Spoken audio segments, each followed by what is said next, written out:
Welcome to Empowering the Unseen, a speaker series where we focus on stories and perspectives that aren't typically considered in the public narrative around HIV and AIDS. My name is Marisa. I am an intern with Until There's a Cure, and I'm incredibly excited to have some conversations with individuals about their experiences and expertise in HIV and AIDS advocacy, prevention, treatment, and education. I know I'm excited to learn something new, and I hope you can too. Thanks for tuning in. Thank you so much for meeting with me. Sure, my pleasure. Thanks for inviting me. Yes, of course. So I guess I'll get right into it. Yeah. So you have Mr. Nonprofit Consultancy, and first of all, I want to know what made you choose that name. I love it. It's Well, it's funny that you say that because I've been thinking about changing the name, and I'll explain why. But Mr. Nonprofit, when I started the consulting business, which was in 2010, I was very involved in our local chamber of commerce, and that was really kind of the nickname that was given to me. So we started this monthly nonprofit resource group for all of the chamber members that were representing a nonprofit as a way for them to have an opportunity to come together, but also as a way to invite like the for-profit members to come in and kind of learn what the nonprofit community was doing and how they might support them, right? So it was all about kind of like collective impact and collaboration. So I kind of helped start that. And it was really through that people were like, hey, Mr. Nonprofit, hi, Mr. Nonprofit. So that was really, I was working for an organization at the time and was considering kind of stepping out on my own. But so, yeah, that's how the name came about, Mr. Nonprofit, because it was really the nickname given to me at our local chamber of commerce. So you're thinking about changing it? Yeah, and I'll tell you why, because I mean, I thought it was cool, and initially just because it was very organic, right? And just that's what people were calling me. But it was really funny. One of my favorite books is The Color Purple. And there's the character Mr. in The Color Purple, who is not a very favorable individual. No. And when I kind of revisited The Color Purple through the musical, because I love Fantasia, like I'm a big Fantasia. Right. So when they did the musical version and I watched it and it was so spectacular. I saw it on Broadway. Totally like interrupting here. I saw it on Broadway and I was in like 8th grade. So it was when Cynthia Erivo was on Broadway and they brought it. Cynthia Erivo. Wow. Okay. It was fantastic. Anyways, but please continue. That was not sure it was amazing. No, right. And I think for Hudson's been in the cast, right? Yes. I know her understudy was there that night. Her understudy was still amazing, but I didn't get to see her. Anyways, I'm sorry. No, it's all good. Off the musical theater train, back onto the interview train. No, it's all good. Well, you must be. Are you excited about Wicked with Cynthia Erivo, or yes, I am. Okay. But yeah, so it was kind of like when I saw the musical, the newer version. I don't know. Was it Domingo? What is the actor's name that played Mr.? He was so spectacular, and I thought, ooh, I don't know that the name Mr. sits well with me. With that association. With that lens anymore. So I haven't really done anything about it, but it's interesting, I mean, at least, for me, it came from a very organic place. It was just kind of what I was dubbed, through our local chamber. But as I kind of think about it and where I am today, I may rebrand that. All right. And so I know you originally didn't start out doing the nonprofit work. So how did you start getting involved in nonprofits, or what were there specific nonprofits that affected you in your life? Sort of, I guess, what brought you into that world? Yeah, so most of my like for-profit corporate career was with American Express. And so I grew up in Maryland and kind of moved around, climbing the corporate ladder, with the for-profit. And ended up in Chicago, which I loved, great city. And my role then at American Express provided me the opportunity to represent American Express on the board of directors for certain organizations And even more importantly, and what had the most profound impact on me, was I was asked to represent American Express as part of the corporate roundtable for the Chicago AIDS Walk. Mm. So it was really through my experience with the Chicago AIDS Walk that I became super passionate about the nonprofit sector. At that time, I don't. At that time, the Chicago AIDS Walk, I believe, and I could be totally wrong, represented 11 to 13 service organizations in the Chicagoland area.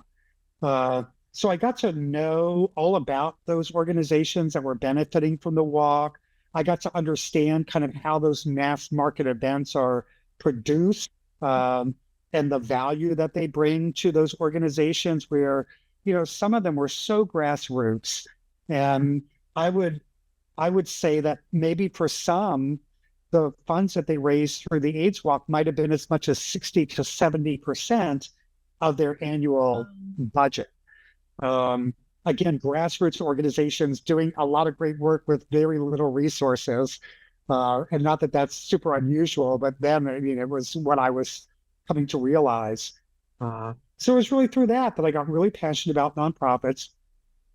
My dad was a volunteer fireman, Mhm. so I was always very engaged in community and community service. Uh, I'm aware of I how was important those are too in the community. right. Yeah. Yeah. So, but it really was through my volunteerism representing American Express for the AIDS Walk Chicago that I got so passionate about the nonprofit sector. And so when that part of my story kind of came to a close, my for-profit kind of world, when my husband and I moved here to South Florida, that's when I made the leap into the nonprofit sector 100%, because I was like, why would I do anything else? Now that I understand that this exists and I kind of understand how it works, why would I invest my time and talent doing anything other than supporting great organizations? Sure. Yeah. And then in terms of like your community, how did you end up I mean, I get that you had the meetings, but how did you end up assessing the need for this service where you like give nonprofits advice and help on getting things going? So how did you figure out that that was a need and would be an important service? Yeah, so I think, and again, the sector is growing, thank goodness, right? And folks are looking at the work that's being done in the nonprofit sector differently than they did in 2010 or, when I step into this 1998, I believe was when, I launched into the nonprofit sector. So definitely leadership in the sector are thinking differently than they did then. But when I started Mr. Nonprofit in 2010, there were a couple of reasons. One was my desire to have a greater impact on the sector. Like I enjoyed working for organizations, but there was something in me that wanted to do more and wanted to have a larger impact than I felt like I could have being focused on one particular cause or one particular mission. So there was that. The other piece was me recognizing, through conversations with others and just seeing what was happening, a real need for professional development and leadership development within the sector, and really looking at and not apologizing for replicating the best practices within the for-profit sector.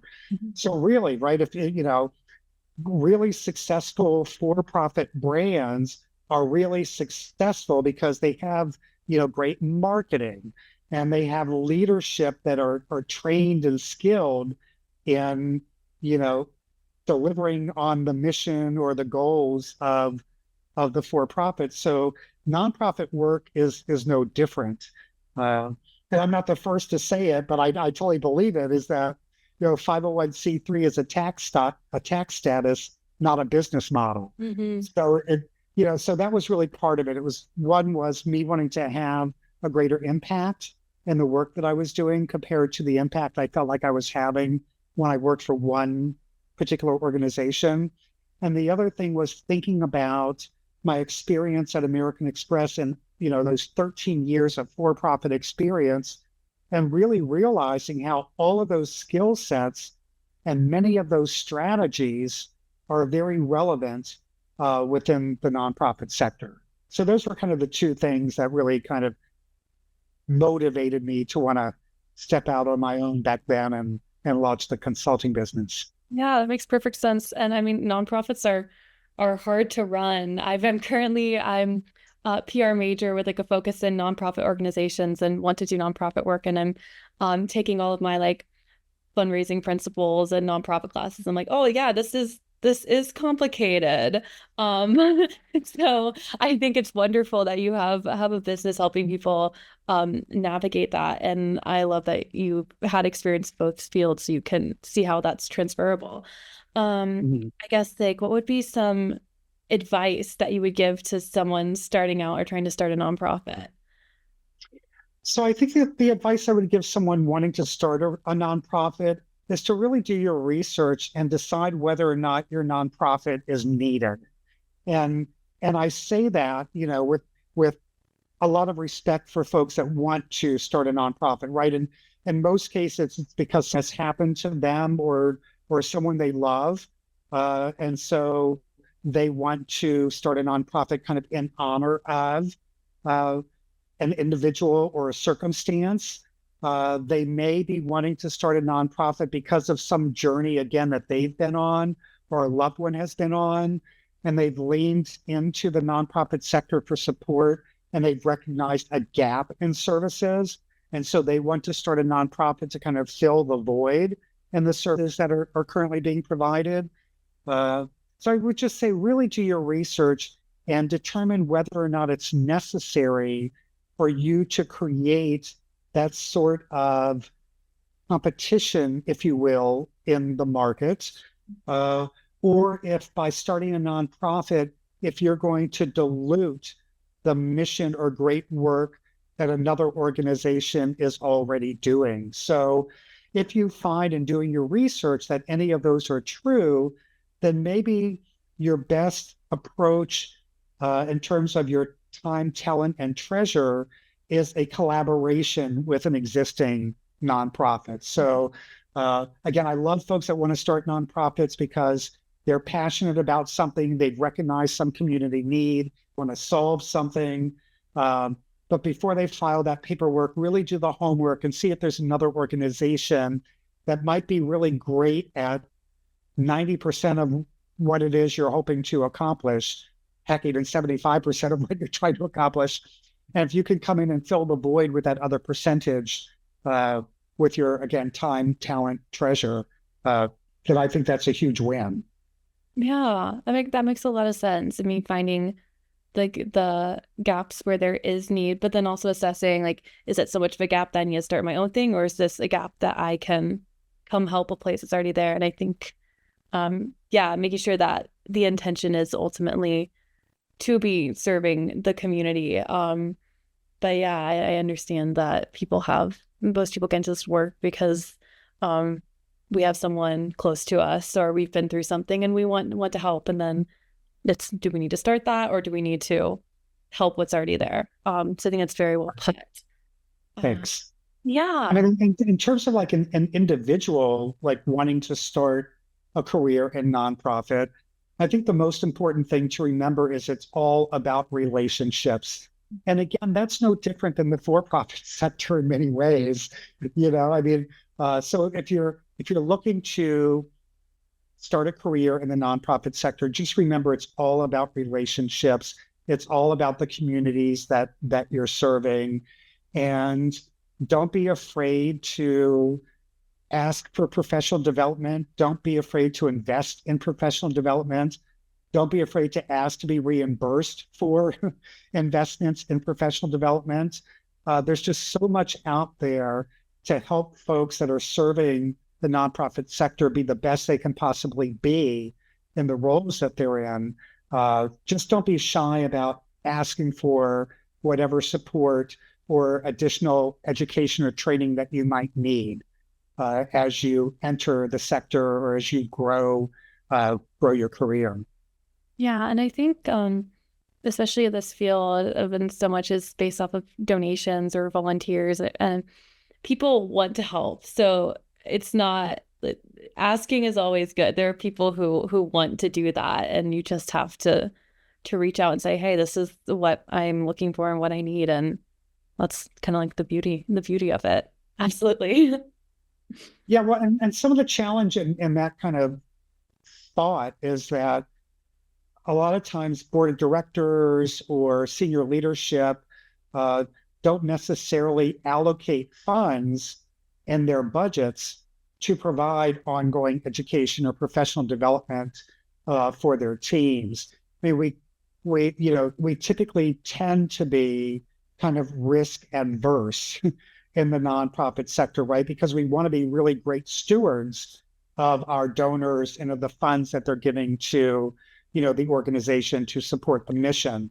Uh, but making sure that donors are aware of the value of investing in your staff and your team members makes it a lot easier for board members and senior leadership to, carve out and allocate those types of funds within their annual budget. Yeah. And then in terms of like the professional development skills, where what do you think with like nonprofit staff? What have you noticed are kind of like the biggest gaps or places for improvement that you think would be worth uh putting that money and time into? Yeah, so I think a lot of investment can be made in organizational culture. And that's a little bit of a shift from I think what you were asking, but I'll start there is that, and the reason I say that is because some organizations have a fundraising culture that is very transactional as opposed to being relationship driven. Mhm. Uh, and I think the big difference between those two is transactional. You get the gift, you get the investment from the donor, and you're happy about that, and you're ready to move on to the next gift or donor. So it's very transactional. Uh, Whereas I think when you look at this work from a relationship perspective, uh, you have the opportunity not only to secure the gift or the investment, but to continue to nurture and grow those relationships over time so that those folks are willing to invest again, whether it be annually or monthly. But more so, they're ready to invest at higher levels when the time is right for them and when you prove the need. Uh, so I would say investment in culture is really important, and I'm hearing that a lot across the sector, especially for folks that are in fundraising positions. Um, is that the goals are unrealistic, and even though senior leadership and board members may talk about relationships, it's very transactional because all anyone's ever looking at is exactly the amount of dollars that have come in for that day, that week, that month. Yeah. So I think an investment in culture like that is super important. But then the investment in the individual, I think there's an opportunity for greater investment around prospecting and research and providing fundraisers with the tools to be able to effectively prospect and research potential individuals or sponsors or foundations for their organization. And then I think the other thing that uh, is worthy of investments is uh, helping team members kind of deal with conflict. And what I mean about that is, I remember when I first started fundraising and someone said no, I took it so personally. I'm like, oh my gosh, what did I do? I'm like, I totally screwed this up. They said no. And really, I think that's really important, especially for emerging leaders in this space, to realize that no, in most cases means ask me later, Yeah. or or no allows you an opportunity just to kind of reflect on the process that you used to get to that ask and what you might have done differently to get a different result. But it is rarely because of you as an individual, like, your hairstyle or any of that. Yeah. Right? So, I mean, that was kind of a stupid example, but, No, I know what you you know, mean. but I think it's important um, for emerging leaders in this space to kind of recognize that and to be able to kind of navigate that. Uh, especially for someone like me who's always kind of saying authenticity and I'm always like show up as your authentic self and uh, and helping folks realize how to do that, but also how to do that and be able to recognize when you may have to modify, some of your terminology or whatever to meet that potential donor investor where they are. Yeah. And I mean, that also makes sense with the relationship building piece that you'll be able to be more attuned to that if you're following up with these people and not just getting the money and not continuing to foster that. So yeah, I'd like how that all connects. Okay, good. It made sense. It made sense. Good. Yay, got it. Oh my goodness. Well, I'm gonna pivot a little bit. I noticed in my LinkedIn stalking, you say you love Uh, music. You're a music I lover. do. Are Oh, I you a do. performer or just an appreciator? Tell me about this. I mean, all of that. So I studied percussion in school. So I was a drummer. I haven't, played Yeah. in a long time. But yes, oh my gosh, I'm like a total, I don't even know what the word is. Yeah, so New Music Friday, I'm in front of YouTube, like, for hours, like Huh. watching. Um, I have probably, I'm looking because my whole wall is CDs, over 3,000 CDs. Uh-huh. I still buy CDs. I I love like to get, that.